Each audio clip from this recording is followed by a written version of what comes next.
성경 말씀 요한계시록 16장입니다.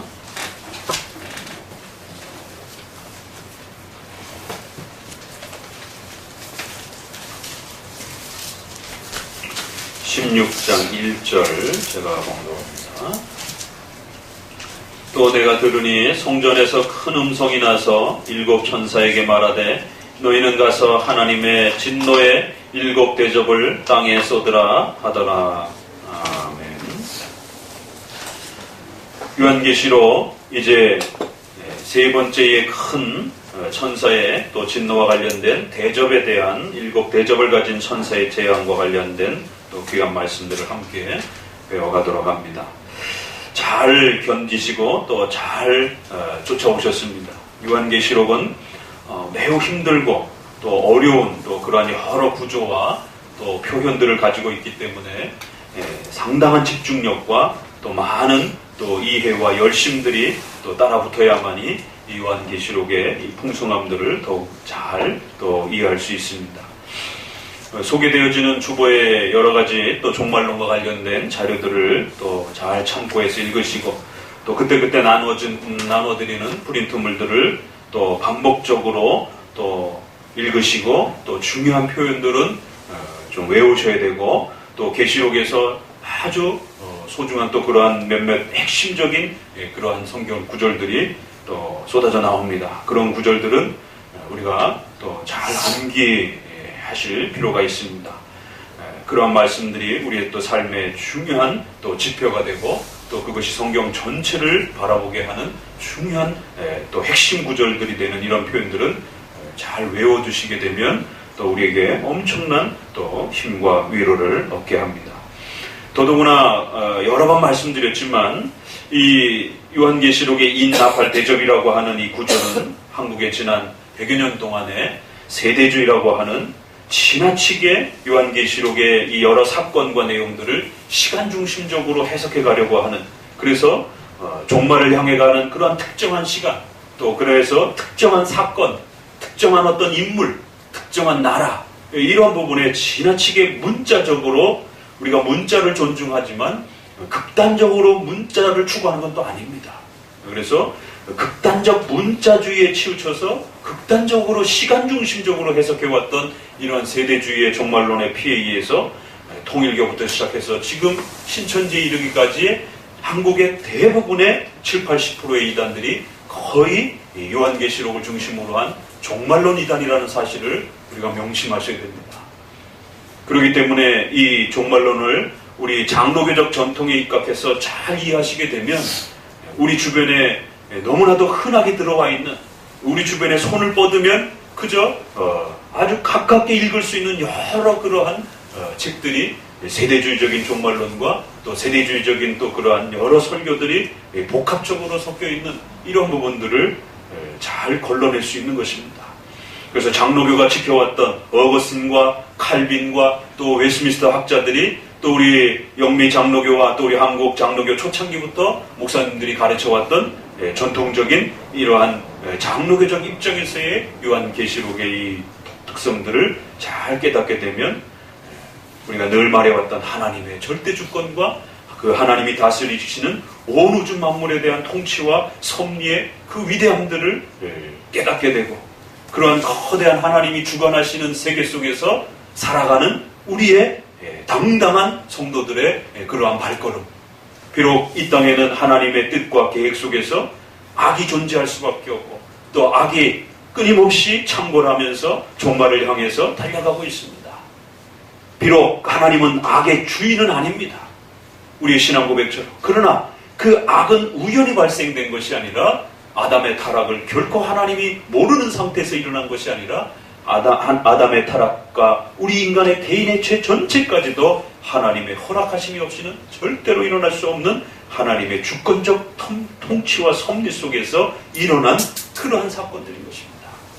그렇기 때문에 이 악한 세상 또 악한 그런 여러 가지 사건들이 있을 수밖에 없고 또 종말을 향해서 더 극악한 형태로 발생되어져 가는 이런 상황들, 그 속에서 살아가야 되는 우리 성도들의 또 신앙의 이러한 순결과 또 성도들의 신앙의 자리들이 비록 고통스럽고 어려울 수밖에 없지만 이 모든 것이 하나님의 온 우주적인 통치와 계획 속에서 하나님의 작정, 다른 말로 하나님의 절대적인 계획, 머리털불까지 세심받으시고 그 어떤 것도 우연히 존재하지 않는 하나님의 계획 속에서 진행되어져 가는 거대한 통치 역사 속에서 일어나는 그러한 일들임을 깨닫게 되면서 위로받게 되는 것입니다.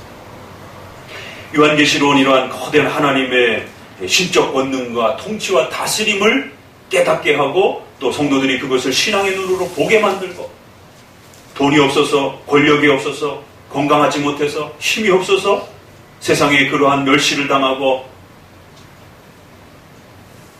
손가락질을 받는 그러한 인생관이 아니라 하나님의 자녀의 백성으로서 하나님의 거대한 우주 통치 속에서 살아가는 그 위대한 인생관을 깨우쳐 주는 것입니다.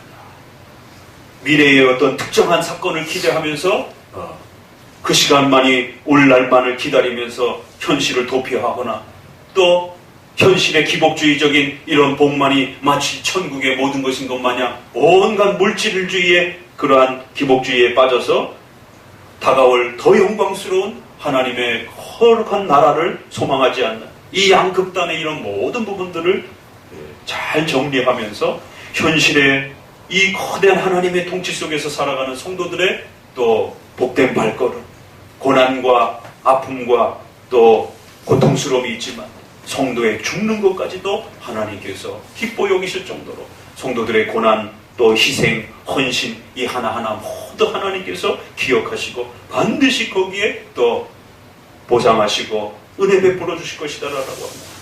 우리가 지난 말씀들을 통해서 보았던 것처럼 그러한 하나님의 위로가 또 이 성경을 통해서 이 시대를 살아가는 우리에게 강력한 힘을 마련해 주는 것입니다. 이제 오늘 마지막으로 우리가 7 대접에 대한 이제 또 내용들을 살펴봐야 될 것입니다. 인나팔 대접이라고 하는 이 3개의 거대한 요한계시록의 재앙 시리즈는 결코 시간 순서로 문자적으로 해석해 가시면 안 되고 여러 비유와 상징과 내용들이 성경 전체를 통해서 창세기부터 신약에 이르러 전체 성경 속에서 통일성 있게 표현되어지는 그러한 통일성 아래서 또 성경의 7대 교리라고 하는 우리의 장로교회 지난 2000년 동안 사도신조를 기초로 해서 지켜왔던 7대 교리를 벗어나지 않는 범위 내에서 요한계시록을 읽어도 7대 교리를 깨닫는 것이지 7대 교리 외에 또 이상한 교리를 요한계시록에서 찾아내는 것은 결코 아닌 것입니다. 그래서 7대 교리라고 하는 또 이런 소중한 교리적인 울타리 범위 내에서 이 대접도 역시 함께 잘 들여다보셔야 됩니다. 그러면 결국 7 교회를 기초로 해서 가르쳐줬던 신앙의 중요한 원칙들 또 그 다음에 나팔을 통해서 좀 더 강하게 좀 더 폭넓게 하나님의 뜻을 소개하지만 사실은 7이라고 하는 이 완전 숫자를 통해서 창세부터 종말에 이르기까지 전 우주적인 하나님의 계획과 통치의 역사들이 하나님의 계획하신 바대로 진행되어져 가고 이루어져 간다라고 합니다.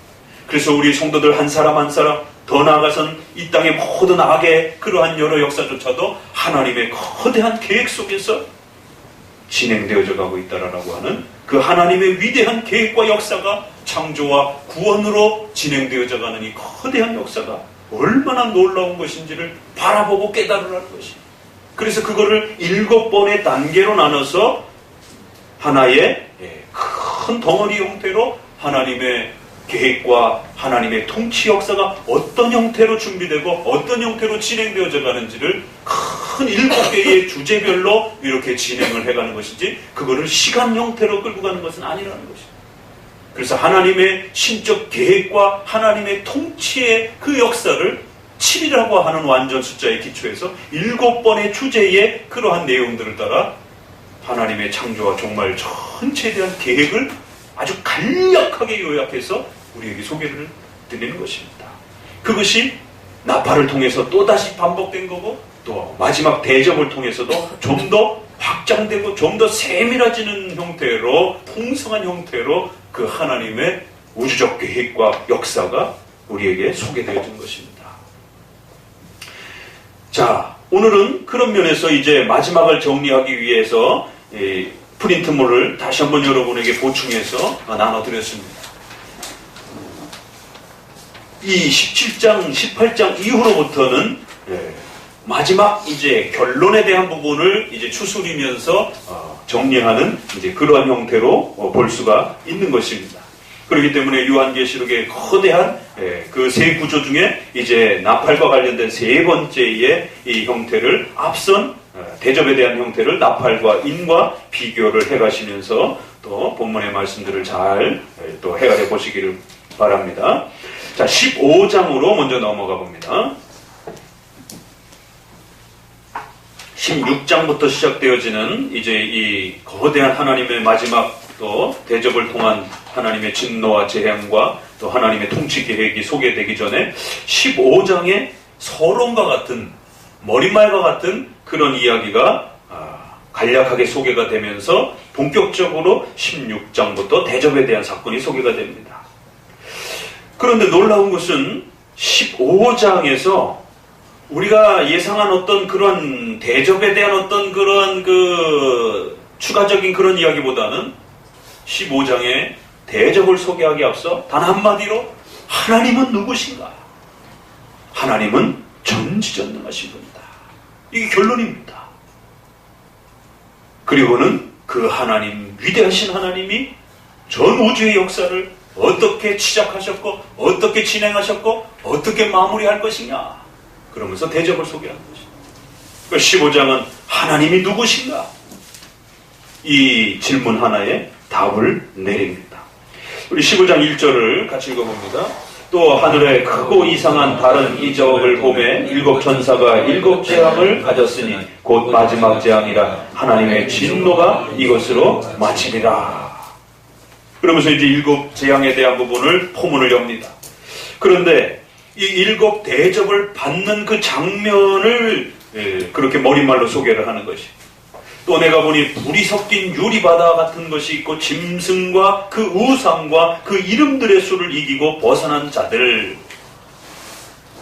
우리가 앞에 부분에서 계속 반복했던 것이 사탄과 또 적그리스도와 또 이러한 많은 악한 또 이러한 악인들이 성도들을 핍박하고 교인들을 핍박할 때마다 손과 이마에 사탄의 표시를 받게 하고, 그것은 어떤 특정한 어떤 물건이나 보이는 어떤 표시가 아니라 악인의 그러한 그 두드러지는 그 특징의 모습을 말하는 겁니다. 살인하고 미워하고 질투하고 괴롭히는 이런 모든 죄악된 그러한 아주 분명하고 두드러지는 특징적인 그러한 죄악들 가운데에 성도들이 참여하지 않으면 삶을 살아갈 수 없는 그런 모습들의 죄악의 천골함을 마치 죄인의 그런 어떤 특정한 표시를 갖는 것처럼, 그래서 그 죄악에 참여하지 않기 위해서 몸부림치고 희생하고 헌신하고 그러다가 때로는 순교까지 당하는 그러한 성도들, 그래서 그 죄악에 참여하지 않기 위하여 싸우고 희생하며 이겼던 그 성도들, 바로 그들이 유리바닷가에 서서 이제 거대한 그 대접이 일곱 천사가 가지고 오는 그 대접을 보는 것이. 자, 이제 이 마지막 장면을 이렇게 머릿속에다 이렇게 한번 그려보셔야 됩니다. 많은 이야기들이 앞에 있으며 이제 후반기를 향해 갑니다. 그런데 이제 마지막 거대한 대재앙에 대한 메시지가 쏟아지기 전에 이제 성도들이 그 환난과 어려움들을 이겨냈던 성도들이 유리바다라고 하는, 이게 유리바다인데 유리바다는 또 아니에요. 그래서 유리바다 같은 이렇게 표현한 거예요. 어떻게 천상의 모습을 뭘로 표현할 수가 없으니까 이 땅에서 상상해낼 수 있는 어떤 그 가장 고귀한 보석과 어떤 그 위대함을 이렇게 겹쳐서 비유로 표현하는 것이. 유리바다가 뭐 구경을 해보셨습니까? 우리 생전에 단 한 번도 유리바다를 구경해본 적은 없죠. 그 유리의 맑고 투명함과 바다의 거대함을 이렇게 겹쳐가지고 반짝반짝하며 거룩하고 영광스러운 그 모습을, 성도들이 서야 되는 그 천상의 영광스러운 모습을 이렇게 표현하면서 거기에 뭐가 섞였다고요? 불이 섞여 있다. 그런데 놀라운 것은 이 표현도 이미 있었습니다. 앞부분의 4장에 수정과 같이 맑은 바다, 거기에 다이아몬드와 수정과 뭐 보석들이 막 넘쳐나는 그런 바다. 그런 바다를 본 적이 없습니다. 그냥 상상만 할 뿐이지. 근데 여기에서는 유리바다. 근데 그 유리바다에는 불이 가득 섞여 있는 거예요. 그러니까 한편으로는 아주 찬란한 그런 보석으로 이루어진 그런 천상의 모습에 서 있는데, 그런데 거기에는 어마어마한 불구덩이와 같은 거대한 불이 도사리고 있더라는 거죠. 그래서 한편으로는 성도들이 서 있는 위대한 그 승리의 아름다움을 선언하면서 이제 쏟아지게 될 악인들을 향한 그 불의 어마어마한 또 이 준비됨이 이렇게 또 대조를 통해 가지고 소개를 합니다.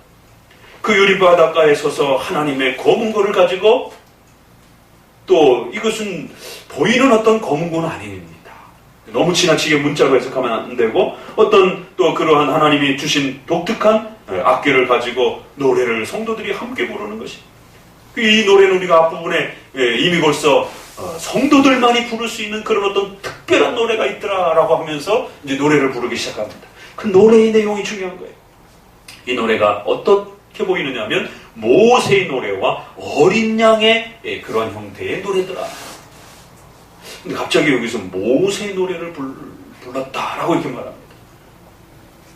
요한계시록은 끊임없이 구약의 그 사건들과 구약의 그 내용들을 조명해주고 해석해줍니다.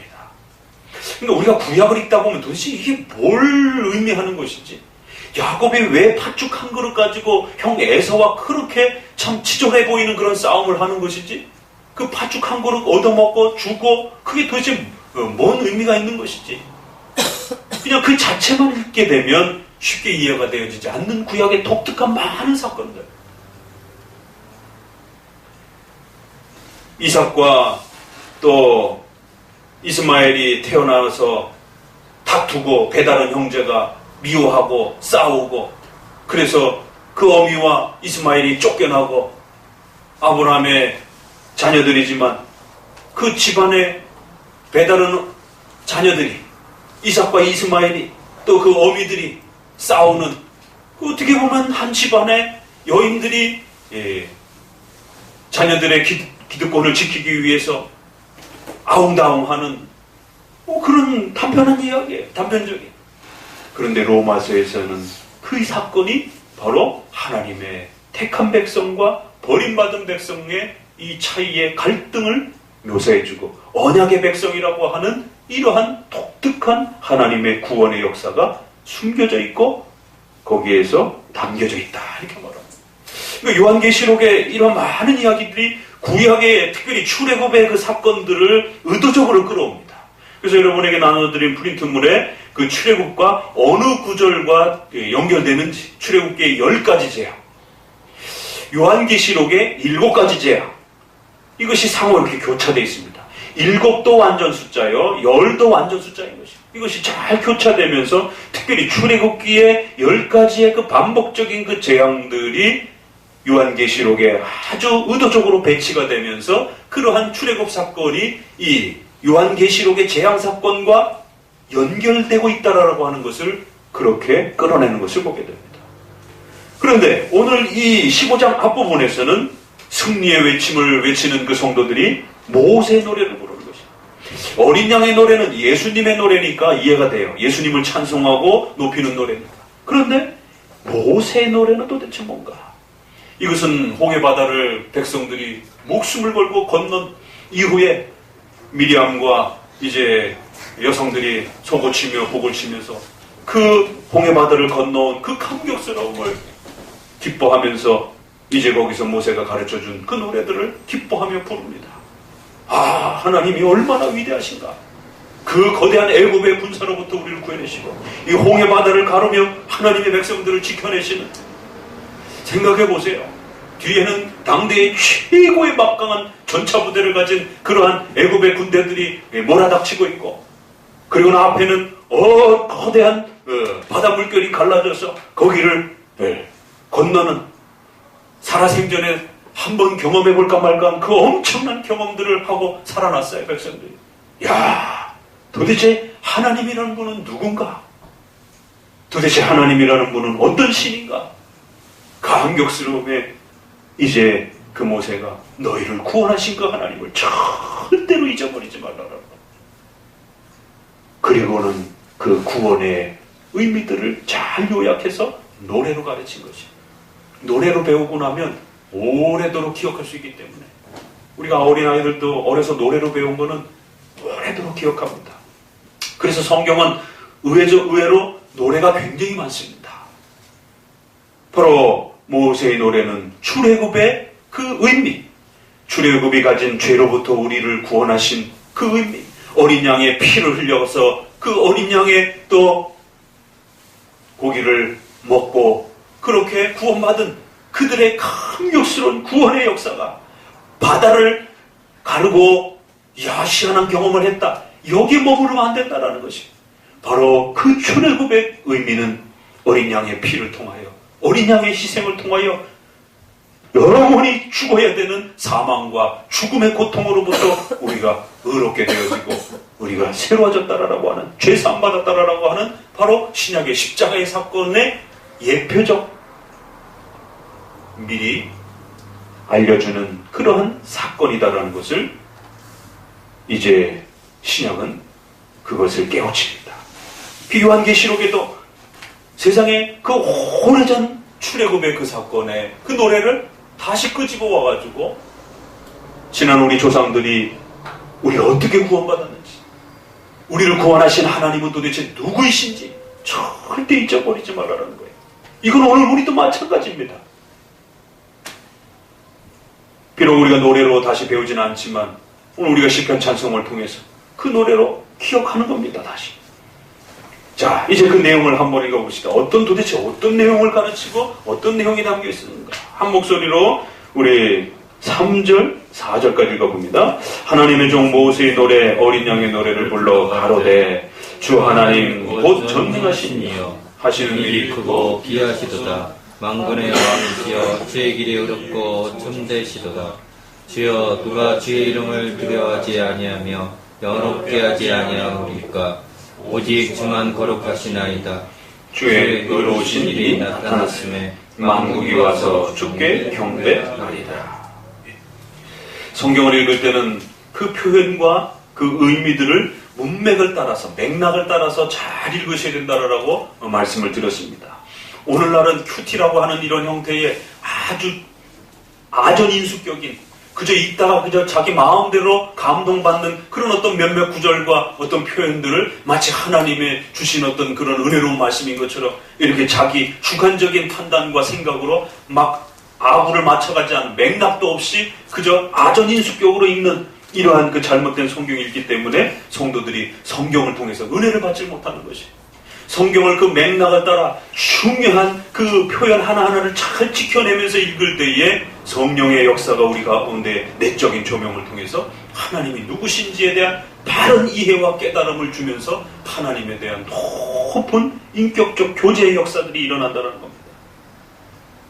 잘 차근차근 읽으셔야 돼요. 주 하나님 곧 전능하신 이여. 이 결론입니다.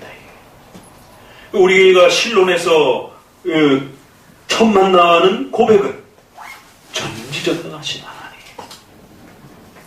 우리가 2000년 동안 지켜왔던 사도신조의 고백 속에 제가 신학교에 가서 강의를 칠 때마다 도대체 여러분은 기독교에 대해서 얼마나 잘 알고 있습니까? 한번 물어봅시다. 수천 번, 수백 번 고백하는 사도신조를 그렇게 고백하는데 자, 사도신조가 우리의 신앙의 핵심이라고 그러는데 얼마나 잘하는가 한번 물어봅시다. 사도신조의 전능하심이 몇 번 나옵니까? 머릿속에 한참 생각해.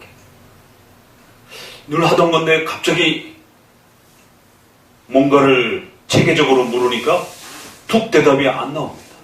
전능하심이 몇 번 있습니까? 몇 번이라고 그러면 한 번 이상 있다는 건가? 첫 어귀에는 분명히 전능하사 한 번은 있는 것 같은데 여러분 어떻게 생각하세요? 머릿속으로 빨리 생각해보세요. 암기를 해보세요. 전능하신 아버지 하나님이라고 할 때 하나님을 전능하심 이렇게 표현했어요. 그리고는 중간쯤에 예수 그리스도와 관련해서 전능하신 하나님 우편에 앉아 계시고 사도신조는 성경의 그 엄청난 이야기를 간략하게, 이제 우리 새롭게 교회 나오신 분도 계시지만 도대체 기독교가 뭐죠, 목사님? 기독교가 뭐죠, 성도님? 라고 물으시면 여러분 뭐라 대답할 거예요? 아, 예수님이요? 아, 골고다 언덕에서요? 아, 이거 언제 설명해 줄 겁니까? 간략하게 한 문장으로 사도신조에 있는 그 내용이 바로 성경이 말하는 하나님이요 예수 그리스도에 대한 설명입니다. 아주 한마디로 한 문장으로 그렇게 표현해서, 그러면 그 사도신조는 아주 가장 중요한 단어, 가장 핵심적인 단어, 가장 필요한 단어만 집어넣어야 되는 거예요. 왜? 표현해야 될 말이 많으니까. 그런데 사도신조에는 유독 전능하심이라고 하는 표현을 2번씩이나 그렇게 배치를 하면서 우리 성도들이 반드시 기억해야 될 우리의 신, 도대체 기독교인들은 어떤 신을 믿는가? 도대체 기독교인들은 하나님을, 그들이 믿는 하나님을 어떻게 생각하는가? 하나님의 속성에 여러 하나님의 성품들이 있습니다. 사랑의 하나님, 자비의 하나님, 긍휼의 하나님, 여러 하나님이 있을 수 있습니다. 그럼에도 그 중에 가장 우선적으로, 가장 대표적으로 기독교인들이 믿는 하나님은 어떤 하나님이라고요? 전지전능하신 하나님 라고 고백하셔야 됩니다. 그러니까 사도신조만 제대로 잘 이해해도 기독교가 무엇인지를 알 수 있고, 어떻게 하나님을 이해하고 깨달아야 되는지를 아주 잘 가르쳐주고 있습니다. 모세가 후손들을 생각하면서 어떤 그 신앙을 자기가 하나님 앞에 배우고 하나님이 가르쳐준 그 하나님을 요약해야 되는데, 그래서 후손들이 잊어버리지 말아야 되는데, 뭘 담아야 될까? 어떤 단어를 담아야 될까? 어떤 단어를 반복해줘야 될까? 어떤 단어를 제일 앞에다 둬야 될까? 우리가 글을 쓰다 보면은 여러 번 썼다 지웠다 썼다 지웠다 썼다 지웠다. 왜? 제일 좋은 말과 제일 중요한 말을 뭔가 앞에다가 찾아서 세워주고 싶은 마음 때문에. 모세의 노래의 첫 소절은 전능하시나, 전지전능하시나. 그래서 우리가 장로교 신앙과 개혁파 신앙을, 장로교 신앙과 개혁파 신앙이 알미니안주의라고 하는 종교개혁 시대의 도르트 신조와 싸웠던 우리 장로교회의 목회자들과 논쟁을 했던 알미니우스와 또 그 알미니우스를 따르는 이런 많은 목회자들을 우리가 알미니안주의라고 하면서 하나님을 바라보되 인간 중심적으로 하나님을 찾는 것이, 나를 도와주는 하나님, 내가 원할 때마다 언제든지 나를 도와야 하는 하나님, 나를 위해서 존재하는 하나님, 나를 늘 사랑해야만 하는 하나님, 나를 늘 서포트해야 되는 하나님. 내가 하나님을 위해서 존재하는 게 아니라 하나님이 나를 위해서 존재하는 듯한, 그래서 나에게 늘 복을 내려야 되는 하나님. 이것을 인본주의 하나님이라고 말합니다. 우리 장로교의 하나님은 신본주의 하나님이라 이렇게 말합니다. 우리가 하나님을 위해서 존재하는, 하나님을 위해서 하나님 스스로 창조하셨고 우리 인간을 만드셨고 하나님을 위해서 하나님의 백성들을 구원하신 것입니다. 하나님을 위해서 모든 것이 존재하는, 하나님을 바라보는 태도와 방향과 자세가 이렇게 엄청난 차이를 두고 있습니다. 그래서 욥기서에서는 세 친구가 하나님에 대해서 엄청난 이야기를 쏟아붓습니다. 욥이 그 고통을 받는 것을 보고는 쫓아와서 위로한다는 게, 너 아마 죄를 지어서 이럴 거야. 너 죄를 회개하면 하나님이 너 다시 용서해주고 더 많은 복을 주실 것이야. 이게 맞는 말 같기도 하고 틀린 말 같기도 하고. 성경에 있어서 가장 어려운 말씀 중에 하나가 요한계시록이기도 하지만 욥기서입니다. 욥기서는 5명의 주인공이 등장을 하는데 서로 다 하나님에 대해서 이야기하면서 서로가 이해하는 하나님이 옳다고 주장하는 것입니다. 한편에는 욥과 엘리후가 서 있고 저쪽에는 세 친구가 서 있습니다. 욥의 고통과 죄를 바라보는 시선이 다른 것이, 이쪽에서는 네가 잘못하고 네가 죄를 졌는 거야. 네가 잘하고 네가 하나님 앞에 최선을 다하면 하나님은 언제든지 너를 위해서 존재하고 언제든지 너에게 복을 내려주려고 준비하고 계신 분이야. 네가 잘만 하면 하나님은 언제든지 너에게 복을 주실 것이야. 왜? 너가 하나님 앞에 잘했으니까. 너가 하나님 앞에 서운하지 않겠습니까? 네가 하나님 앞에 잘 되면 하나님은 언제든지 너를 도와주기 위해서 늘 준비되어 있는 하나님이야. 이게 그럴듯하고 맞는 것 같기도 해요. 그러나 욥기서는 우리가 태어난 것도 죽는 것도 모든 것이 하나님의 뜻 속에서 태어나고 내가 하나님을 위해서 존재하고 선도 복도 또 질병도 고통도 모두 다 하나님으로부터 옵니다. 내가 잘한다고 해서 내가 잘못한다고 해서 될 문제가 아니라 하나님이 우리 인생의 주인이고 하나님이 우리 인생의 창조주십니다. 욥기서는 1장에 그렇게 시작하면서 출발을 합니다. 그러자 엘리후는 나타나서 때로는 성도들이 하나님 앞에서 성도들을 더욱더 성화시키기 위해서 이해할 수 없는 고난과 아픔이 찾아오기도 합니다.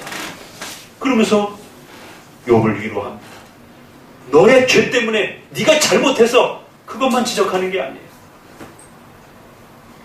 그러니까 뭔가 하나님에 대해서 바라보는 관점이 서로 다른 겁니다.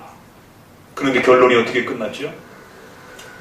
욥이 하는 말이 옳고 세 친구는 잘못 하나님을 이해했다라고 하면서 엄히 세 친구를 책망합니다. 이게 바로 인본주의와 신본주의의 차이인 것이. 도르트 총회를 마치 우리가 욥기서에서 보는 듯합니다. 도르트 총회 한쪽의 장로교 목사님들은 하나님의 무조건적인 선택과 하나님의 절대적인 은혜로 통하여 구원을 받는다라고 이야기를 하는데 이쪽에서는 우리가 잘해야 복을 받고 우리가 잘못하면 구원도 다 취소될 수도 있고 버림받을 수도 있고 복받았다가 구원받았다가 우리가 조금 잘못하면 다시 또 지옥으로 보내지기도 하고 우리가 하는 만큼 하나님도 잘한다. 그러니까 우리도 잘해야 되고 하나님도 잘해야 돼. 이게 알미니안주의자들의 말입니다. 이게 욥기서의 친구들의 말입니다. 너의 잘되고 잘못되면 네가 얼마만큼 잘하느냐 못하느냐에 네 손에 달려있어. 인생은 네 손 안에 달려있는 거야. 이 얘기입니다 결국. 그러나 욥과 엘리후는 인생은 하나님께 달려있는 것이야. 하나님이 원하는 사람을 선택하고 하나님이 원하는 대로 우리 인생을 고난도 줄 수 있고 죽음도 줄 수 있고 우리에게 부도 줄 수 있고 지혜도 줄 수 있고 하나님이 원하시는 대로 우리 인생을 지배하시는 거야. 도르트의 총회의 장로교 목사님들은 이렇게 욥기서의 욥과 엘리후의 고백처럼 그렇게 말하는 것이에요. 오늘 우리 시대도 진보 측 목사와 보수 측 목사로 둘로 나눠져 있습니다. 하나님을 바라보고 성도들에게 하나님을 소개하는 방식이 다릅니다. 장로교 목사님들은 하나님에 대해서 첫 말을 뗄 때 하나님은 어떤 분일까요? 하나님은 누구실까요? 라고 할 때마다 제일 첫 번째, 제일 많이 하는 말이 하나님은 우리 친구가 아닙니다. 하나님은 우리가 늘 응석바지로 언제든지 도움이 필요할 때마다 내가 무슨 짓을 해도 하나님은 다 받아주시고 용서해 주시는 그런 이웃집 같은 아빠 같은 친구 같은 그런 아빠가 아닙니다. 아바 아버지라고 부를 수 있는 은혜와 자유를 주셨습니다. 그러나 전능하시고 심판주가 되시는 그런 아버지이지 늘 그저 응석바지를 그냥 아무렇지도 않게 늘 그래 알았어 그런 하나님이 아니라는 것이 전능하신 하나님. 근데 저쪽에서는 사랑이 많고 용서해주고 늘 뭔 짓을 해도 다 덮어주시는 사랑과 자비를 강조하는 것이. 그러나 장로교 목회자들은 하나님은 누구십니까? 라고 물으면 하나님은 전지전능하신 하나님입니다. 하나님은 무섭고 두렵고 경외해야 되는 하나님입니다. 그 전지전능하신 하나님이 우리의 죄를 짊어지시고 우리의 죄를 용서하시기 위하여 친히 십자가에 못 박혀 죽으시는 그러한 사랑을 베풀어줘. 사랑은 그 다음에 따라붙는 것이에요. 첫 번째는 하나님은 전지전능하신 하나님. 모세의 노래를 잘 이해했기 때문에 사도신조가 그것을 그대로 반영한 거예요. 결국 성경의 이러한 가치와 의미들을 우리 사도신조가 얼마나 잘 반영했는지를 또 깨닫게 되는 겁니다. 전지전능하신 하나님인데 그 하나님은 왜 전지전능하시냐? 하시는 일이 크고 기이하기 때문이라는 것이. 전지전능을 풀어서 한번 설명합니다. 전지전능한 게 뭐죠? 이러면 두 번째 질문이 나와요. 도대체 전지전능함이 뭡니까? 전지전능이라는 말은 한문으로 모든 걸 다 알고 모든 걸 다 할 수 있다라고 하는 그러한 힘과 능력을 갖추고 있다라는 말을 줄여서 우리가 전지전능이라는 말을 하는 것입니다. 그런데 그걸 한번 풀어서 설명하기를 그 하나님이 하시는 모든 일들이 가장 크고 위대하고 못하시는 일이 없고 또 신비로운 우리 인간은 다 이해할 수 없는 이 땅에 왜 죄악이 발생했는지 왜 성도들은 고난을 받는지 그러니 그렇게 욥기서를 툭 던져놨더니만 인본주의 쪽에서는 알미니안주의 쪽에서는 봐라 욥기가 맨 마지막에 2배로 복을 받았다. 그러니까 성도가 이 고난 잘 참아내면 2배, 3배로 하나님이 복 주려고 이런 고난을 주는 거예요. 이게 인본주의적인 알미니안주의적인 하나님에 대한 이해인 겁니다. 아니요, 천만의 말씀이요. 욥기서에서는 하나님께서 욥을 죽이실지라도 욥 너가 아무 소리 할 수 없다라는 거예요. 40장 이후부터는 내가 온 천지 만물을 창조할 때 너 뭐 했어?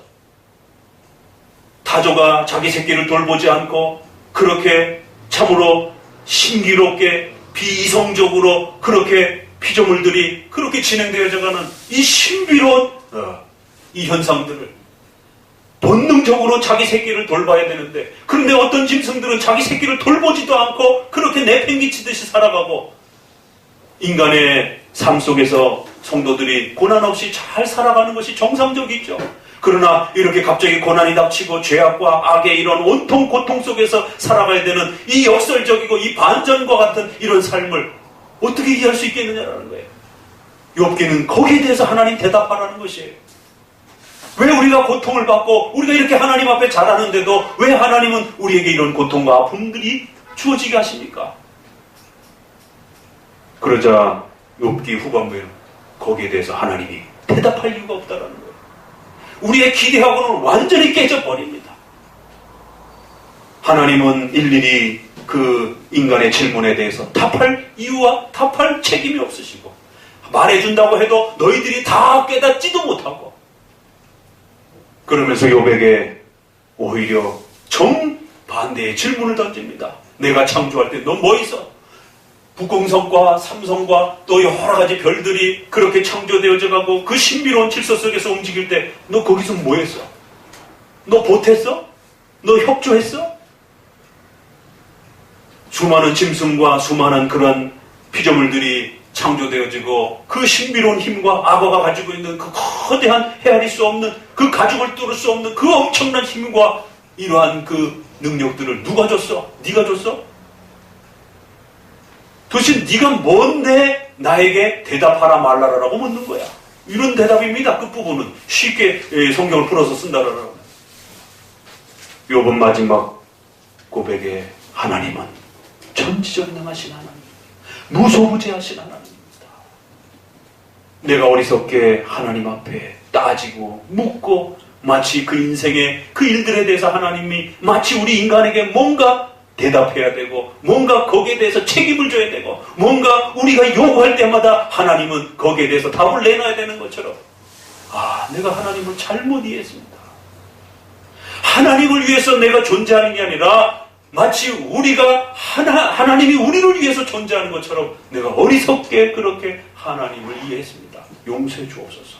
내가 귀로만 듣다 하나님을 눈으로 보는 것처럼 그렇게 이제 선명하게 하나님을 이해했습니다. 눈으로 직접 봤다는 얘기는 아니죠. 그만큼 하나님, 전지전능하신 하나님, 절대 주권을 가진 하나님이 어떤 분인지에 대해서 제대로 된 이해를 갖게 되었다는 것입니다. 그러자 세 친구를 향해서 너희들의 인본주의적인 그러한 하나님에 대한 이해는 잘못된 거야. 욥에게 가서 사과하고 욥의 기도를 받아. 그렇지 않으면 너희들 다 죽일 거야. 그러자 세 친구가 욥에게 찾아와서 미안하다라고 사과하면서 우리가 잘못 하나님을 이해했다라. 이게 오늘날 장로교 목회자들의 하나님에 대한 이해와 알미니안주의의 목회자들의 하나님에 대한 이해의 차이가 이렇게 다른 겁니다. 하나님 전능하신 하나님인데 그 하나님은 창조와 인간의 운명을 예정과 선택이라고 하는 이러한 신비로운 역사로 그렇게 창조하시고 교회의 역사를 펼쳐내셨다는 거예요. 그리고 그것이 이제 장차 종말을 마칠 것이다라는 거예요. 그 창조가 되어지는 시점도 신비롭고 이해할 수가 없고, 왜 어떤 사람은 예정되고 어떤 사람은 버림받았는지 우리가 다 이해할 수도 없고, 이 땅에서 겪는 수많은 일들도 우리가 상식적으로 정의의 법칙에 따라서 이해되어지지 않는 부분들도 수두룩하고, 그렇지만 그 신비로움과 그 기이함들이 하나님의 전능하신 절대적인 능력 속에서 전 우주 만물을 창조하시고 그걸 지배하시고 다스리시는 그런 하나님의 크고 위대한 능력 속에서 일어난 일이라는 겁니다. 오늘날 결국 문제는 모든 걸 우리가 뒤로 하고요, 결국 이 첫 고백에서 무너졌기 때문에 오늘날 기독교인들이 좌절하고 실망하고 낙심하고 자기들이 믿는 하나님이 누군지를 제대로 이해를 못하는 거예요. 그래서 질병이나 물질에 있어서 조금 어려움에 빠지게 되면 마치 하나님이 자기를 버린 것처럼, 그런데다가 새로 등장하는 이러한 칭의로든 알미니안주의적인 이러한 고백들, 또 세간점이나 이러한 칭의론들은, 그러니까 네가 똑바로 못하게 되면, 네가 성화에 있어서 똑바로 못하면 칭의가 취소될 수 있어. 오늘 우리가 오후에 읽어야 되는 도르트 신조 알미니안주의자들의 주장, 바로 그 해당 본문이 칭의가 취소될 수 있다. 우리 장로교의 구원론 칭의로는 예수님을 믿는다고 고백하면 그 고백이 비록 연약하고 부족하다 할지라도 믿음으로 예수 그리스도의 피로 고백하는 것이기 때문에 절대로 죽었다 깨어나도 칭의가 취소되지 않는다는 것이 단회적 칭의를 말하는 겁니다.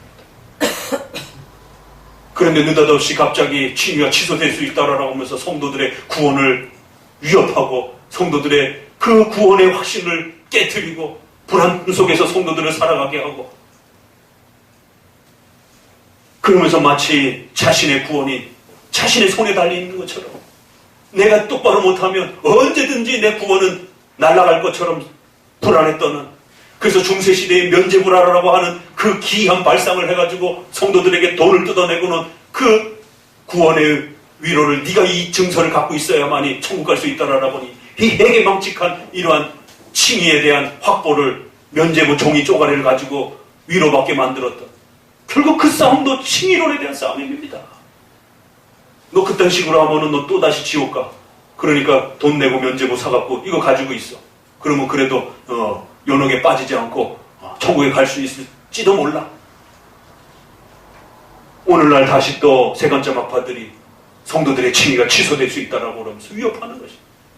역사가 바뀌어도 또 반복이 되는 겁니다. 우리를 구원하신 하나님이 어떤 분인지를 이해를 못하는 거예요.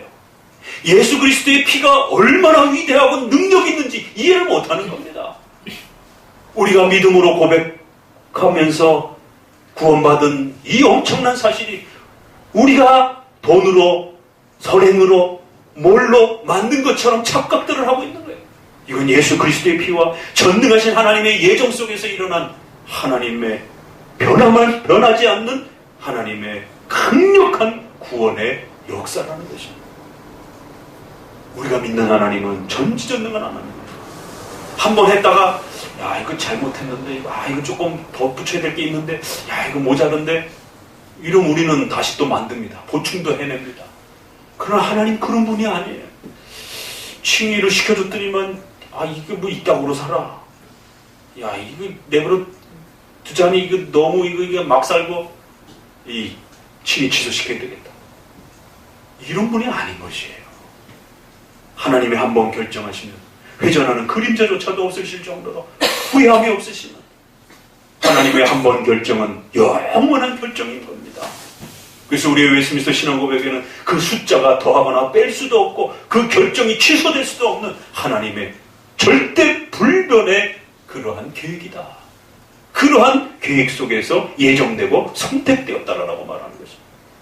그러니까 이러한 신관이 자꾸 흐려지게 되면 성도들의 구원과 칭의가 와르르 무너져 버립니다. 저나 여러분이나 얼마나 대단하다고 우리의 구원과 칭의에 대해서 영원토록 흔들림 없이 붙잡을 수 있겠습니까?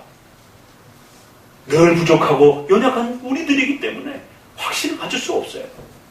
이 신관에 대한 하나님에 대한 올바른 신인식이 우리가 믿는 하나님이 누구인지에 대한 강력한 그 신관을 갖지 아니하면 다 와르르 무너지는 것이에요.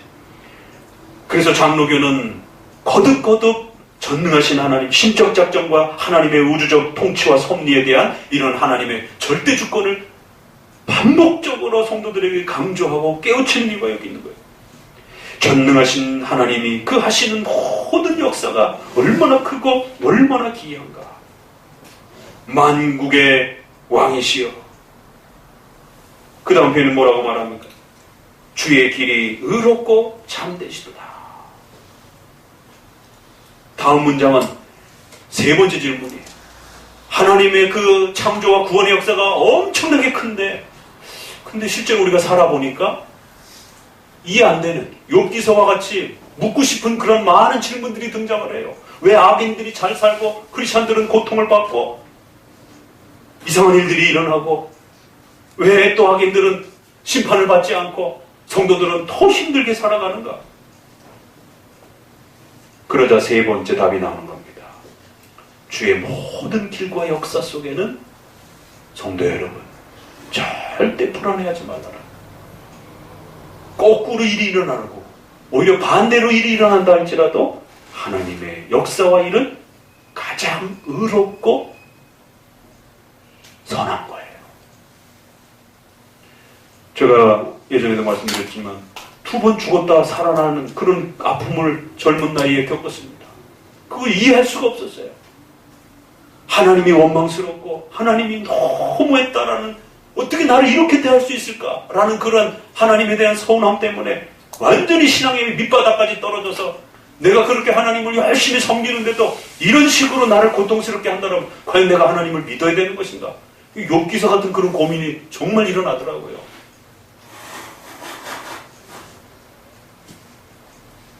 성경은 그럴지라도 하나님은 선하시다.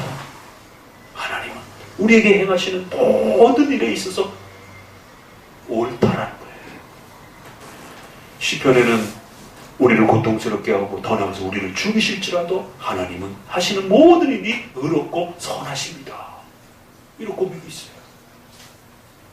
여러분 정말 그렇게 고백하실 수 있겠어요? 죽음의 사망 선고를 받고 중환자실에 누워서 핏덩어리 같은 아이들이, 아직 장성하지 못한 아이들이, 여전히 돌봐야 되는 아이들이 있는데 중환자실에 누워서 하나님이 하신, 나에게 행하신 일이 옳습니다 라고 말할 수 있겠어요? 그거 쉽지 않더라. 건강할 때는 할 수 있다라고 저도 떵떵거렸는데 정작 제가 사망 선고와 같은 그런 난치병의 진단을 받고 매일매일 잠자리에 들 때마다 내일 아침에 일어날 수 있을지를 걱정하는 그러한 질병에 턱 빠져보니까 하나님이 과연 옳으신가? 회의가 들더라. 그럼 도대체 왜 내가 이렇게 하나님에 대해서 불안하지? 이 시편에 우리가 42편도 그렇고 내 영혼아 내 영혼아 어찌하여 그렇게 낭망하느냐, 사슴이 시냇물을 찾듯이, 이게 바로 이 신관에 대한 문제입니다. 이게 다 요한계시록은 결국 결론은 신관에 대한 문제예요. 특정한 어떤 사건의 어떤 미래의 어떤 그에 대해서 궁금할 문제가 아니라 우리가 믿는 하나님 도대체 누구인가에 대한 강력한 그 신관을 도전하고 묻고 있는 거예요. 하나님 똑바로 이해하고 계십니까? 라고 묻는 겁니다. 당신이 믿는 하나님 도대체 어떤 하나님입니까? 하나님을 어떤 식으로 이해하고 계신 겁니까? 세 번째, 그 많은 역사들이 이제 우리가 만나게 될 때 당황하고 당혹스럽고 하나님이 너무했다라고 하는 그런 마음이 들 정도로 불안해지기 시작하는, 내 영혼아 내 영혼아 내가 어찌하여 낭망하고 왜 이렇게 불안하여 어찌할 바를 모르면서 하나님이 너에게 마치 잘못한 것처럼 그렇게 불안에 떨면서 마치 하나님이 나를 돕지 않는 것처럼, 그래서 이제 칭의도 취소될 것처럼 그렇게 바들바들 떨고 있느냐라는 거예요. 중환자실에 누워서 천장 바라보면서 이 성경을 읽어보시라는 거예요. 과연 하나님이 의롭다라고 말할 수 있고, 그러기 전에 올바른 교리를 통해서 성경 공부를 통해서 하나님에 대한 신관을 강력하게 무장하셔야 되는 겁니다. 여러분에게 그 어떤 일을 행하실지라도, 여러분을 죽음으로 이끌고 간다 하실지라도 하나님은 의로우시다라고 고백할 수 있는 이러한 풍성한 신관이 없이는 알미니안주의적인 이러한 아주 수박 겉핥기식의 이러한 얇은 기복주의적인 이러한 신앙 갖고는 여러분의 고통과 어려움과 환란에 빠졌을 때 다 신앙 날아갑니다. 하나님은 그 어떤 일을 행하실지라도 의로우시고 선하시고 옳다라는 거예요. 적그리스도와 악인들이 팽배하고 난리를 치고 교회를 집어삼킬 것처럼 그렇게 핍박을 하고 고통의 이 역사가들이 일어날지라도 하나님은 선하시고 의로우시다라는 거예요. 여러분 절대 그 신앙 고백을 흔들려서는 안 됩니다. 우리가 일제시대와 6.25를 거쳤습니다. 예수님 믿는다라고 하는 이유 하나 때문에 총칼을 들여대고 죽이려고 했던 그런 시대가 우리 앞선 시대에 얼마 지나지 않았어요. 그런 시대가 또다시 오지 않으리라는 법이 어디 있습니까? 그럴지라도 하나님은 옳으시다라고 이 신앙 고백을 지켜가셔야 되는 겁니다. 그러면서 이제 나머지 내용들을 시작하는 거예요. 그렇기 때문에 우리 성도들에게도 성도들이 수많은 고통과 아픔을 겪을지라도 하나님은 우리 성도들에게 옳은 일을 행하시는 것이에요. 여러분이 비록 여러분 눈으로 보기에 이해 안 되고 힘들고 고통스럽고 눈물 나는 상황이 있어도 하나님은 옳으십니다. 아멘? 이건 정말 우리의 마음속에 아멘으로 지켜가셔야 되는 것이에요. 결국 사탄은 그럴 때 여러분의 마음속에 와갖고 사탄이 뿔 달려갖고 이리 와 이게 아닙니다. 여러분의 마음속에 의심이 들기 시작하는 거예요. 정말 하나님이 나에게 옳은가? 하나님 정말 나에게 선하게 행하신 게 맞나? 나 이러다가 죽는 거 아닌가? 나 이러다가 완전히 인생의 밑바닥에 거지가 돼갖고 곤두박질 치는 거 아닌가? 불안해지기 시작. 우리 마음속에 사탄은 야 하나님이 너한테 서운하게 했어. 야 너 그래갖고 하나님도 그렇게 계속 믿을 수 있겠어? 이런 불안함과 의심들이 찾아오죠. 그럴 때 이러한 말씀이 여러분을 지켜내는 겁니다. 아니야. 하나님은 의로우셔. 어떤 일을 행하실지라도 의로우셔. 그리고 이제 이 얘기는 반대로 또 악인들을 향해서 달려갑니다. 지금 너희가 잠시 잘 살고 있고 악인들이 풍요로워 보일지라도 하나님은 반드시 악인들을 공의의 법칙에 따라서 하나님의 의로움을 따라서 그들을 심판하실 것이다.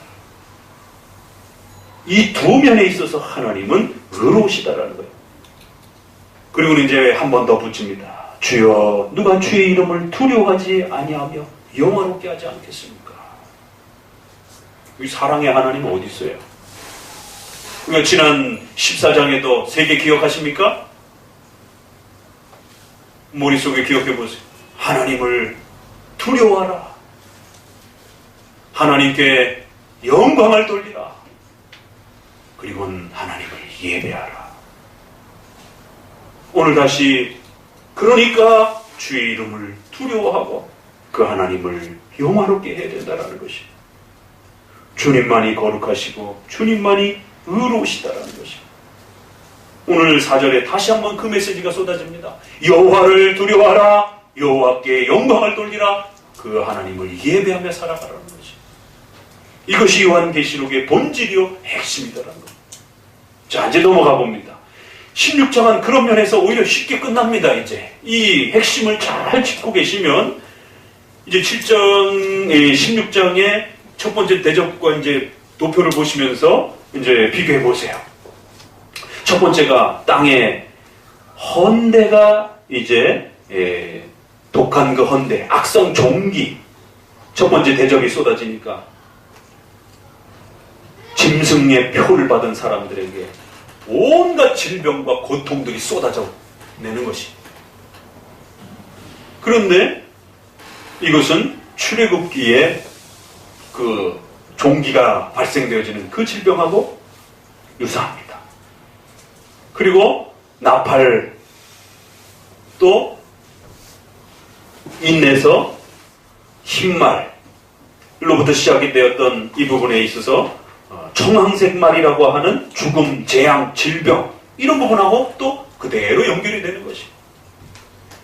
하나님이 통치하고 지배하는 역사 속에 이러한 온갖 질병과 고통과 아픔들을 통해서 특별히 대접은 좀 차이가 나요. 이제부터는 앞부분에서는 성도들도 그런 고통을 받고 괴로움을 받는 그런 형태로 소개가 됐는데 이제 대접은 주로 자연 대상과 그 다음에 사탄과 악인들, 주로 사탄에게 집중화됩니다. 그래서 짐승의 표를 받은 사람들, 악인들에게 이 온갖 질병과 고통들이 쏟아질 거라는 겁니다. 두 번째 대접에 바다에 쏟아집니다. 바다가 피가 되어지는데 여기의 특징은 나팔에서는 왼쪽을 보시게 되면 바다에 그것이 쏟아져가지고 3분의 1 정도가 죽고 3분의 1 정도가 깨어집니다. 그러나 16장 3절을 보니까 모든 생물이 죽어나가더라. 이제는 다 죽는 것이, 완전히 죽는 것이. 그런데 죽은 자로부터 죽은 이제 자의 그 피, 요 부분이 바다에 빠지니까 곧 죽은 자의 피 같은 것들이 쏟아져 나오는 것이. 이 표현이 참 재밌습니다. 요건 죽은 자로부터 피가 쏟아져 나오는 것이에요. 요렇게 조금 번역을 좀 바꿔주면 훨씬 더 선명하게 이해됩니다. 죽은 자의 피. 요것도 이해가 되지만 죽은 자로부터 피가 쏟아져 나오는 것이. 왜? 그 고통과 아픔을 통해서 죽음의 이 처참함이 얼마나 무서운 건가를, 그 재앙이 바다에 쏟아지자 바다가 피로 가득한 거예요.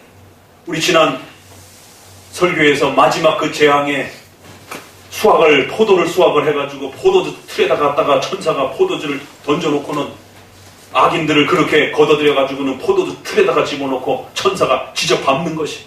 그러자 거기서부터 피가 줄줄줄줄 흘러나오면서 말 먹이 입구까지, 그리고 300km 정도, 1600 스타디온이라고 하는 대략 한 300km 정도의 어마어마한 피바다가 형성이 되는 것이에요. 야, 성경에 이런 생생함들이 있는 겁니다. 노아의 홍수 심판, 소돔과 고모라의 그런 장면. 그러니까 성경의 대재앙과 하나님의 심판이 얼마나 무서운 건가를 표현할 때 요한계시록에 또 이런 부분이 종말론적인 하나님의 심판의 무서움을 우리에게 아주 생생하게, 천사가 막 지적 밟아가지고 예수 안 믿는 사람들을 막 다 지적 으깨는 것이에요. 그러자 거기서로부터 피가 막 철철철철 넘쳐서 피바다를 이루는 것입니다. 모든 생물들이 죽어나간다는 거. 세 번째 대접, 이제 강의 물과 근원, 이거 성도 우리 사람들이 먹고 마셔야 되는 필수적인 이러한 생존의 핵심 부분에도 쏟아집니다. 그러자 여기서도 또 피가 쏟아져 나면서 피 흘림이 차고 넘칩니다. 그런데 여기도 3분의 1이 아니라 이제는 그 전체 가운데 쏟아져 나오는 겁니다. 근데 이제 왜 이런 피가 쏟아져 나오느냐? 6절, 7절을 같이 한번 읽어봅니다. 덧붙여서 여기서는 설명을 합니다. 저희가 성도들과 선지자들의 피를 흘렸으므로 저희의 피를 마시게 하는 것이 합당하니라. 또 내가 들으니 제단이 말하기를 그러하다 주 하나님 곧 전노하신 이시여 심판하시는 것이 참되시고 의로우시다 하더라. 왜 도대체 악인들을 이렇게 처참하게 죽이시는가? 하나님은 의로우시기 때문이라는 거예요. 지금 이제 15장, 16장에서 여러분이 관심을 가지고 집중해서 보다 보면 아주 중요한 그 신관, 우리 하나님이 누구신가에 대해서 하나님을 두려워하고 경외하라는 말과 함께 하나님은 의로우시다라는 말이 계속 마지막 대접 부분에서 따라붙는 것을 보게 됩니다. 이렇게 행하시는 하나님의 심판이 얼마나 의로우신가? 왜? 그들이 6장에 있었던 것처럼 성도들을 얼마나 가혹하게 핍박하고 얼마나 교회를 괴롭히면서 성도들이 순교하고 피 흘려서 죽어나가는 장면들이 앞부분에서 소개가 됐습니다. 그 성도들의 피 흘림 때문에 보좌에 나아가 하나님 앞에 하소연을 하면서 하나님, 우리 이 억울함을 언제 갚아주실 것입니까? 그런 장면들이 앞부분에서 우리가 이미 본 것입니다. 성도들을 피 흘린 자들을 반드시 그 피의 대가로 보수할 것이라는 거예요. 복수할 것이라는 겁니다. 성도들을 피 흘린 자 반드시 그들의 피로 하나님은 되갚아줄 것이다라는 거예요. 그래서 두 번째, 세 번째 대접은 피 흘림이 피바다를 이루는 그러한 엄청난 악인들의 그 피의 이 차고 넘침을 그렇게 생생하게 표현하면서 그 이유가 어디 있다고요? 성도들의 피 흘린 그들의 죄악에 대한 공의로운 하나님의 심판이라는 거죠. 자, 그러면서 또 이제 세 번째 대접으로 8구절로 넘어가 보게 되면은 해에게 쏟아집니다. 그 해가 권세를 받자 거기서 불이 나와가지고 사람들을 싹 다 태워버리는 거예요. 그런데 이것도 네 번째 나팔 속에 보면 해, 달, 별들이 어두워지면서 천체가 변동이 되어지는 이런 장면들이 나옵니다. 그런데 이들이 이제 이렇게 된 이유가 있다라고 하면서 이유를 계속 덧붙입니다. 대접 부분에서는 9절 같이 읽어봅니다. 사람들이 크게 태움으로 태워진지라 이 재앙들을 행하는 권세를 가지신 하나님의 이름을 회방하며 또 회개하여 영광을 주께 돌리지 아니하더라. 두 가지 죄악이 있죠. 하나님을 모독하고 하나님을 멸시하고 예수 믿지 않고 회개하지 않는 이 두 가지 죄 때문에 이러한 처참한 심판을 받게 될 것이다라는 겁니다. 다섯 번째는 짐승의 이제 보호자에다가 그 재앙의 대접을 쏟자 그 짐승의 나라가 어두워지고 그 짐승의 나라가 어두워지니까 다시 한번 종기와 재앙의 이런 질병의 고통들이 가득해지면서 참 독특한 표현을 씁니다. 사람들이 아파서 자기 혀를 깨물면서 자살을 하려고 그 고통이 너무 고통스러워서 차라리 죽는 게 낫다라는 것이에요. 그래서 자기 혀를 깨물면서 자신의 몸을 학대하면서 죽으려고 발버둥을 치는 것이에요. 이런 하나님의 진노와 종말의 심판에 대한 무서움이 얼마나 무서운 것인지 이렇게 생생하게 그려내는 것이에요. 그러나 이제 그 천국과 지옥의 이 구별됨은 그렇게 죽는다고 해서 죽어지지도 않는다라는 거예요.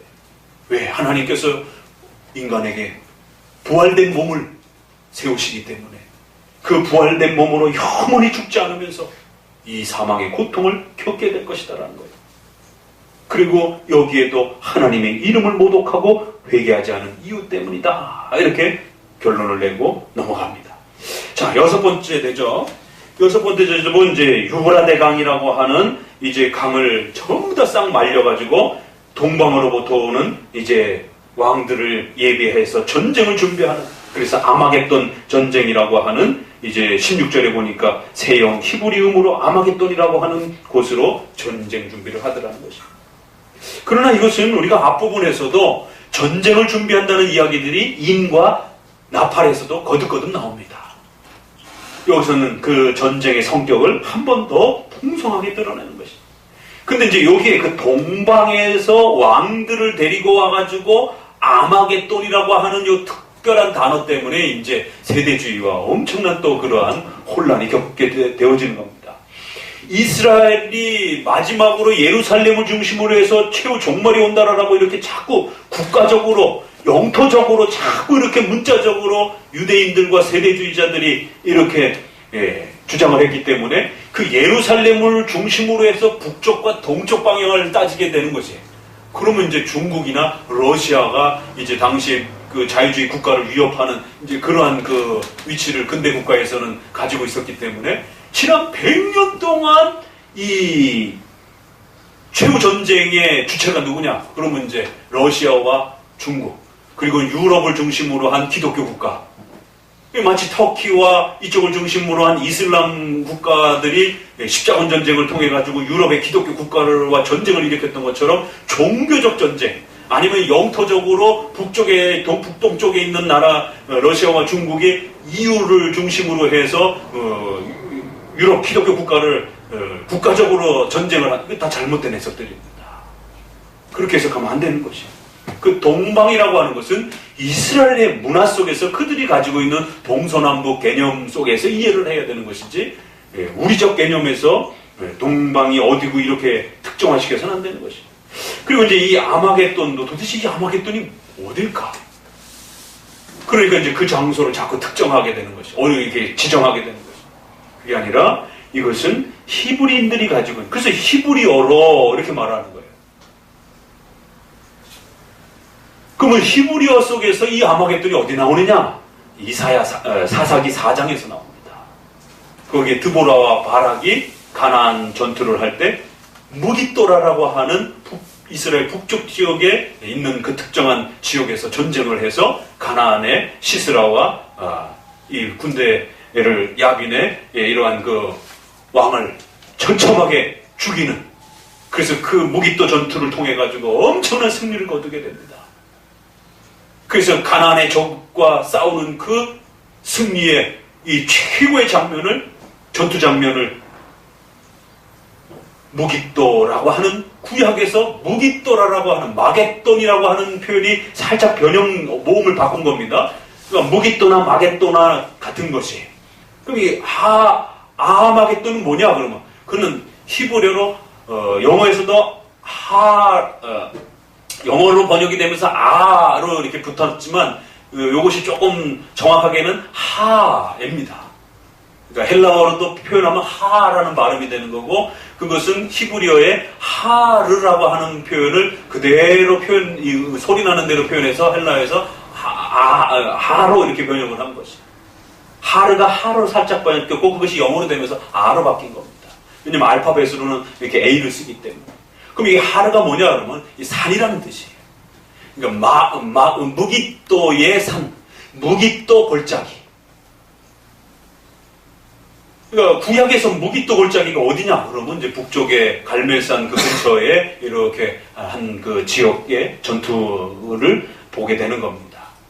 요시아 왕이 이 전투 나갔다가 또 열왕기상 23장에 보게 되면 애굽왕과 전투를 하다가 요시 왕이 죽었던 곳이 무기또에서 죽었다 이렇게 나옵니다. 그래서 무기또를 구약을 추적해서 나오게 되면 이 몇몇 구절이 나오는데 바로 그것을 무기또라라고 하는데, 그럼 왜 이 신약에서 그 구약의 그 무기또라는 표현을 끌어와서 마겟돈이라고 바꿔서 그렇게 했을까?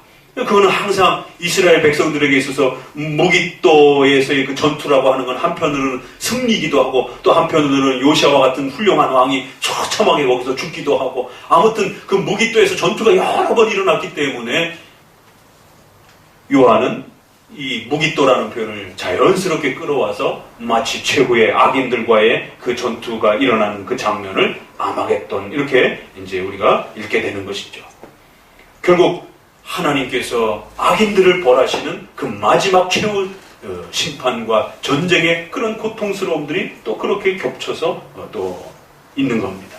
그런데 이제 여기에 뭐라고 표현하냐면 개구리의 영들이 용과 짐승과 거짓 선자의 입으로 나와갖고 이제 그 전쟁을 준비하더라는 거예요. 이제 개구리는 또 구약에 보게 되면 가장 부정한 더러운 그런 짐승으로 표현하면서 결국 그들의 입에서 뭐가 나오느냐면 무슨 신비로운 어떤 게 뭐가 막 쏟아져 나오는 이런 게 아니라 결국 용이나 거짓 선지자나 악인들을 통해서 쏟아져 나오는 그 수많은 죄악의 그런 악한 행동들과 악독함들이 결국 성도들과 최후의 이제 이런 격전을 벌이는, 또 지금 이 땅에서 여전히 또 성도들이 그 죄악됨들과 성도들의 의로움들이 결국 부딪히는 그런 하나의 삶의 모습을 또 이렇게 표현해 주기도 한 거예요.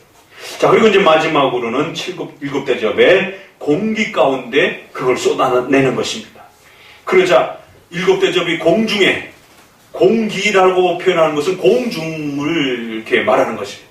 그러자 그 사탄의 나라들의 그것이 쏟아지면서 거기에 번개, 음성, 우박, 지진, 이 천재지변을 움직이는 거대한 마지막 재앙이 이제 그 사탄의 나라에 완벽하게 쏟아지면서 결국 종말을, 또 그들의 최후의 고통을, 또 그들에 대한 심판이 내려지는 장면을 보게 됩니다. 그러면서 큰 음성이 쏟아져 나와서는 다 이루었다, 되었다, 이제 끝났다라는 것이. 그리고는 그 마지막 재앙은 누구에게 쏟아진다고요? 큰 성 바벨론. 바벨론은 바로 적그리스도의 나라와 사탄의 나라를 대표하는, 악의 무리를 대표하는 그러한 모습으로 비유화된 것이죠. 결국 마지막 일곱 대접을 통해서 30km 가까이, 한 달란트 가까이 되는 이러한 우박들이 쏟아져 내리면서 악인들을 전부 다 죽이는, 그리고는 그 나라가 쑥대밭이 되는 것입니다. 최종 마지막 대접으로서 마지막 일곱 번째가 이렇게 최후 바벨론이라고 하는 악인을 대표하는 이 심판을 행하면서 마지막 내용이 끝을 맺습니다. 그리고는 17장, 18장은 갑자기 느닷없이 바벨론이 다 멸망을 했는데 갑자기 또 바벨론을 또 멸망을 시킨다라는 거예요. 이러기 때문에 시간적으로 해석하면 안 된다라는 겁니다.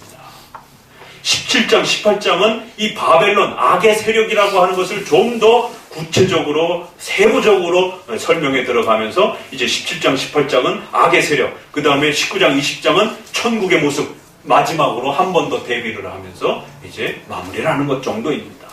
이게 갑자기 원래 또 시간으로 돌아와가지고 그런 건 다 멸망시켰는데 모든 일에 갖고는 다 3분의 1이 아니라 마지막 대접에서는 모든 일을 갖고 쏟아내면서 사탄의 나라가 다 망했다라고 이러는데 갑자기 또 바벨론은 어디서 나오냔 말이에요.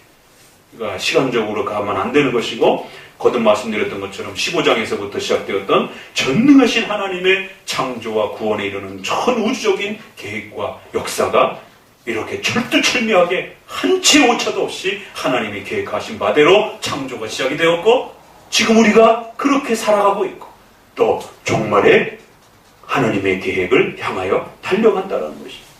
그래서 여기에서 이제 그 표현이 한 번 더 나오는 것이죠. 우리가 중간에 지나왔지만 5절을 보니까 5절 마지막으로 읽어보면서 말씀을 맺습니다. 5절을 같이 읽어봅시다. 내가 들으니 물을 차지한 천사가 가로되 전에도 계셨고 시방도 계신 거룩하신 이여 이렇게 심판하시니 의로우시다. 그 요한계시록에 가장 많이 등장되는 표현이 뭐죠?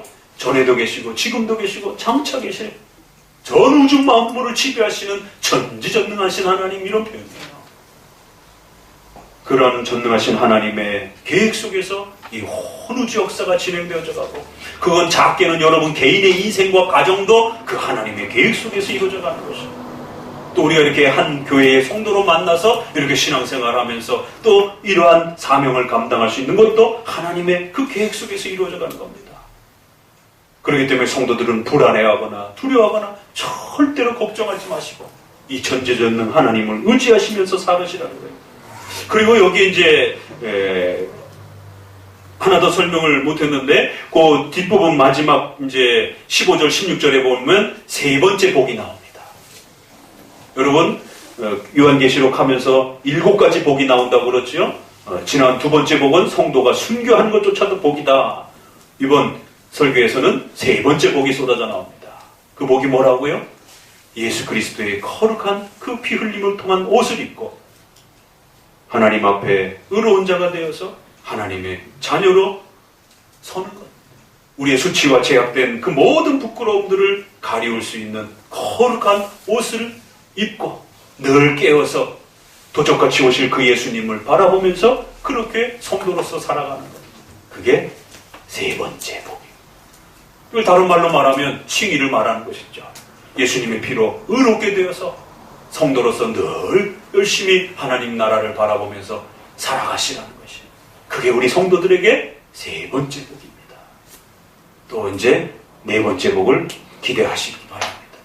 오늘 말씀을 대접을 통해서 세 번에 걸친 이 거대한 역사 시리즈, 하나님의 주권 시리즈예요. 그러니까 하나님의 통치와 계획의 거대한 이 하나님의 역사가 어떻게 진행되어져 가는지, 그러한 하나님의 주권적 역사 속에 우리 성도들은 하나님 앞에서 어떻게 살아가야 되는지, 우리 성도들의 또 사명과 책임감이 무엇인지, 하나님의 나라를 세워가고 또 지켜가면서 성도들의 삶을 또 의연하게 살아가시라라고 그렇게 또 위로하는 것입니다.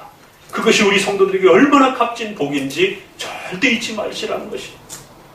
돈 조금 있다고, 부귀와 권세 조금 있다고, 뭐 하나님이 더 축복해주고 그런 게 없다고 해서 하나님이 축복을 안 해준 것처럼, 그건 아주 수준 낮은 기복주의에서나 다루는 그런 겁니다. 성도들의 복은 그런 데 있는 게 아닌 것이, 내가 믿는 하나님, 내가 아는 하나님이 누구신지, 전지전능하신 절대 주권을 가지신 그 하나님이 나의 아버지가 되시고 나는 그의 자녀요 그의 백성으로서 살아가는 이 거대한 우리의 성도들의 이 자부심과 이 복을 놓쳐서는 안 되는 것입니다. 오늘 우리 시대에 성도들이, 우리 한국교회가 130년 지켜왔던 이 칭의론까지도 위협하면서 성도들의 모든 구원을 뿌리채 흔들어 놓는 이러한 설교와 가르침들이 한국교회의 책과 유튜브를 통해서 쏟아져 나오고 있습니다. 다시 한번 이 계시록을 통해서 우리를 구원하신 그리스도의 그 거룩한 옷이 우리를 예정하시고 선택하신, 전에도 계시고 지금도 계시고 온 우주 만물을 영원토록 지배하실 그 거대한 하나님. 그래서 요한계시록에는 보좌라는 말이 굉장히 많습니다. 관심을 가지고 들여다보면 일부러 그렇게 배치를 하는 것이에요. 그 거대한 보좌를 바라보면서 우리가 1장을 시작했습니다. 그리고 사탄의 보좌를 완전히 박살을 내는 것이에요. 그리고 이제 하나님의 위대한 그 보좌 속에 초대되어 하나님의 자녀요 아들이요 백성으로 사는 그 위대함을 깨달으시고 그 위대함을 마음에 간직하며 살아가시라는 겁니다. 기도합니다. 하나님 감사